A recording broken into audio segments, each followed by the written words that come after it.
Welcome friends, welcome to Mrs Ramya Varadarajan நம்ம தளிகை channel. நம்ம சேனலில் இன்றைக்கி என்ன பார்க்க போகிறோம்னா, ஒரு ஈஸியாக செய்யக்கூடிய தயிர் சாதம் தான் செய்ய போகிறோம். மகாலய அமாவாசைக்கு நம்ம இன்றைக்கி நல்லா கிராண்டாக செஞ்சு நல்லா வழிபட்டதுக்கப்புறம் கொஞ்சம் டயர்டாக இருப்போம் இல்லையா, அதனால் நாளைக்கு சிம்பிளாக ஒரு தயிர் சாதம் எப்படி செய்யறதுன்னு காட்டுறேன். ஃபஸ்ட்டு இதுக்கு தேவையான பொருட்கள்: நல்லா குழைவாக வடித்த பச்சரிசி சாதம். உங்களுக்கு எவ்வளோ வேணுமோ அவ்வளோ வடிச்சிட்டு நல்லா குழைவாக வடிச்சுக்கோங்க. பச்சை மிளகா, இஞ்சி, கருவேப்பிலை, கொஞ்சோண்டு மாதுளை முத்து இருந்தது, அதையும் நான் போடுறேன். இது வந்து கொத்தமல்லி தழை. தயிர் வந்து தேவையான அளவு, நல்ல கெட்டி தயிர். பால், நல்ல பால் வந்து நம்ம ஆற வச்ச பால் விட்டால் சீக்கிரம் புளிக்காமல் இருக்கும். அடுத்து கடுகு, உளுத்தம்பருப்பு, உப்பு. வாங்க எப்படி செய்யலான்னு பார்க்கலாம். ஃபஸ்ட்டு ஒரு சின்ன கரண்டிலேயே நான் தாளிப்பு போட்டுறேன். ஸோ கரண்டியில் கொஞ்சமாக எண்ணெய் விட்டுருக்கேன். எண்ணெய் காயட்டும். ஸோ என்ன பண்ண போகிறோம் அப்படின்னாக்கா, இதுதான் செய்ய போகிறோம் நம்ம. ஸோ நம்ம சேனலில் பார்த்துட்டு இருக்கவங்க இந்த ரெசிபியை ஷேர் பண்ணுங்கள். எல்லாருக்குமே தெரிஞ்சிருக்கும் யூஸ்வலாக. ஆனால் நிறைய பேர் வந்து எப்படி தயிர் சாதம் வந்து குழவா செய்கிறது, டெம்பிள் ஸ்டைலில் எப்படி செய்யறதுன்னு கேட்பாங்க. வெண்ணெய் உங்கள்கிட்ட இருந்தால் வெண்ணெய் கூட நீங்கள் யூஸ் பண்ணிக்கலாம். ரொம்ப டேஸ்ட் நல்லாயிருக்கும்.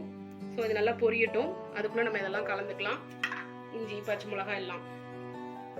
இஞ்சியும் பச்சை மிளகாயும் நான் வந்து இதுலேயே போட்டுறேன். கருவேப்பிலையே நம்ம வந்து எண்ணெய் காஞ்சோடனே இதில் போடுறோம்.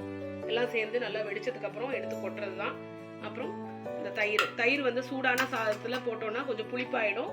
ஸோ ரொம்ப புளிக்காத தயிராக யூஸ் பண்ணிக்கோங்க. மத்தியானம் சாப்பிட்றதா இருந்தால் நம்ம கொஞ்சம் பால் விட்டுக்கலாம். ஸோ நான் தேவையான அளவு பால் மட்டும் விட்டுக்கிறேன். நல்ல குழவா தயிர் சாதம் செய்கிறோம். இதுதான் ஃபஸ்ட்டு டே நவராத்திரியோட ரெசிபி. என்ன இதில் பார்க்குறீங்களா, இந்த வெள்ளை கலர் தான் நம்மளோட ட்ரெஸ்ஸு கூட. நாளைக்கு நவராத்திரிக்கு ஃபஸ்ட்டு டே நம்மளோட புடவை வந்து வெள்ளை கலர் தான். அதனால தான் நான் இந்த ரெசிபி உங்களுக்கு காட்டுறேன்.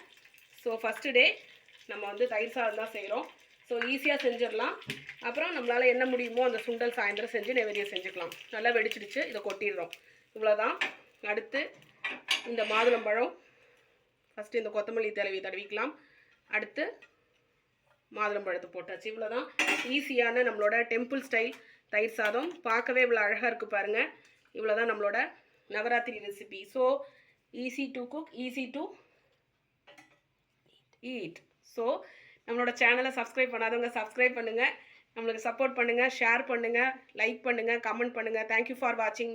அனைவருக்கும் நவராத்திரி நல்வாழ்த்துக்கள். நெக்ஸ்ட் வீடியோவில் நான் உங்களை சந்திக்கிறேன். தேங்க்யூ.